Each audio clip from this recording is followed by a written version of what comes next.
یا بنی آدم خذوا زینتکم عند کل مسجد، کہ اے آدم کی اولاد جب تم مسجد کی طرف جانے لگو تو اپنے آپ کو خوبصورت بناؤ، اپنے آپ کو بنا سنگھار کرو، خوشبو لگاؤ، عطر لگاؤ۔ اللہ رب العالمین نے مسجد کے اندر جانے کا سب سے پہلا ادب یہاں پر یہ بیان فرمایا ہے۔ ہمارے معاشرے کے اندر اگر نظر دوڑائی جائے تو ہم سب کا یہ وتیرہ ہے، ہماری یہ عادت ہے کہ ہم نے اگر کسی شادی کے موقع پر جانا ہو تو پھر بھی بڑی زیب و زینت کے ساتھ اچھا لباس پہنتے ہیں، ایک اچھا جوتا پہنتے ہیں، اور پھر اس کے اوپر بھی کوئی چیز پہن کر جاتے ہیں تاکہ ہماری پرسنالٹی اور زیادہ نکھر جائے۔ اسی طرح اگر کسی غمی کے موقع پر جانا ہو تو پھر بھی ہمارا یہی حال ہوتا ہے کہ بھئی مہمان ہوں گے، ان کو ہم نے اپنا آپ دکھانا ہے۔ اگر اتنی مدت کے بعد ملاقات ہوئی اور پھر اس نے ہمیں گندی حالت کے اندر دیکھ لیا تو وہ کیا کہے گا کہ اس کے پاس سب کچھ ہے لیکن پھر بھی یہ اپنے آپ کے اوپر خرچ نہیں کرتا۔ تو دنیا داری کے اندر خوشی کا موقع ہو یا غمی کے مواقع ہو، ان تمام موقعوں کے اوپر ہماری یہ عادت ہے کہ بنا سنگھار کر کے اچھی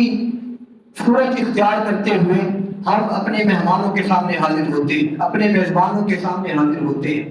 تاکہ وہ ہمیں دیکھ کر خوش ہو کہ ہمارا میزبان یا جو ہمارا مہمان ہے یہ کس قدر اچھی حیثیت اختیار کر کے ہمارے سامنے آیا ہے۔ لیکن ہم سب کی یہ حالت ہے کہ جس وقت ہم نے اللہ کے حضور حاضر ہونا ہو، اللہ کی بارگاہ میں حاضر ہونا ہو، تو پھر ہم نہ اپنا لباس دیکھتے ہیں،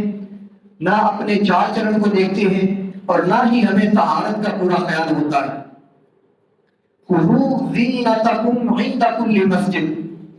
یہ زینت اختیار کرنے کا، اپنے آپ کو سنوارنے کا مسجد کی طرف جانے کے وقت، اس کے اندر علماء کرام نے چند باتیں جو ہیں وہ بیان فرمائی ہیں۔ وہ کیا ہے کہ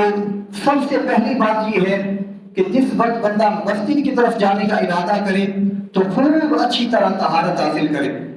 جس طرح خوشی کے موقع پر جانے کے لیے انسان بڑی خوبصورتی کے ساتھ غسل کرتا ہے اور اپنے آپ کو بڑا اچھا سنوارتا ہے، اپنے بال وغیرہ کا اہتمام کرتا ہے، اس کو سنوارتا ہے، تو سب سے پہلے بندہ طہارت کا اہتمام کرے اور مسجد کی طرف آئے۔ پھر دوسری چیز یہ ہے کہ بندے کا لباس اچھا ہونا چاہیے، وہ رب کے حضور حاضر ہونے لگا ہے،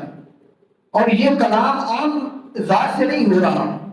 دنیا داری کے معاملات میں اگر ہم جائیں تو ہمارا واسطہ کسی بڑے سے بڑے آدمی سے بڑے تو MLA ہوگا، کوئی وزیر ہوگا، کوئی دنیا دار ہوگا جو اس دنیا کے حوالے سے جتنا بھی بڑا سٹیٹس رکھتا ہو، ہم اس کی عزت کریں گے، اس کی توقیر کریں گے۔ لیکن جس وقت بندہ اچھا لباس پہن کے طہارت حاصل کر کے مسجد کی طرف آئے تو اس وقت اس کائنات کی سب سے بڑی ہستی اور سب سے بڑی ذات اس کی بارگاہ میں حاضر ہونے کے لیے آ رہا ہے، اور اس کے سامنے بھی صرف کھڑا نہیں ہونا بلکہ اس کی توصیف و تحمید بیان کرنی ہے، اس کے محبوب کی شانوں کو بیان کرنا ہے، اس کے محبوب کی ذات کے اوپر درود و سلام کے گجرے پیش کرنے ہیں، اور تمام اہل ایمان کے لیے دعا کرنی ہے، اپنے رب سے مناجات کرنی ہے۔ تو جب کلام اپنے رب کی ذات سے کرنا ہے تو پھر بندے کے دل کے اندر یہ خیال ہونا چاہیے کہ میں عام ذات کے سامنے کھڑا ہونے نہیں جا رہا، میں کسی عام ہستی کے سامنے کھڑا نہیں ہونے جا رہا، بلکہ اس ذات کے سامنے کھڑا ہونے جا رہا ہوں جو میرا بھی خالق ہے، جو ان تمام بندوں کا بھی خالق ہے، جو اس مسجد کے اندر آئے ہیں، اور جو اس پوری کائنات کو تخلیق کرنے والا ہے، وہ خالق کائنات جس نے مجھے بڑی اچھی صورت کے اندر پیدا فرمایا ہے، اگر اس کے سامنے حاضر ہونے لگا ہوں تو میری حیثیت کم از کم اچھی ہونی چاہیے،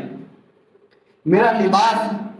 زیب و زینت یہ اختیار کر کے میں اپنے رب کے سامنے حاضر ہوں گا تو پھر میرا رب مجھے اور زیادہ پیار کرے گا، وہ مجھ سے اور زیادہ محبت فرمائے گا۔ اس لیے کہ پورے اہتمام کے ساتھ جب ہم اپنے رب کے سامنے حاضر ہوں گے، ہمیں یہ فکر ہوگی کہ ہم کسی عام ذات کے سامنے نہیں بلکہ رب کے سامنے حاضر ہو رہے ہیں، تو پھر رب کائنات ہمارے دل کی دنیا کو بھی بدل دے گا۔ خذوا زینتکم عند کل مسجد، کہ جب بھی مسجد کی طرف جاؤ تو زیب و زینت کو اختیار کرو۔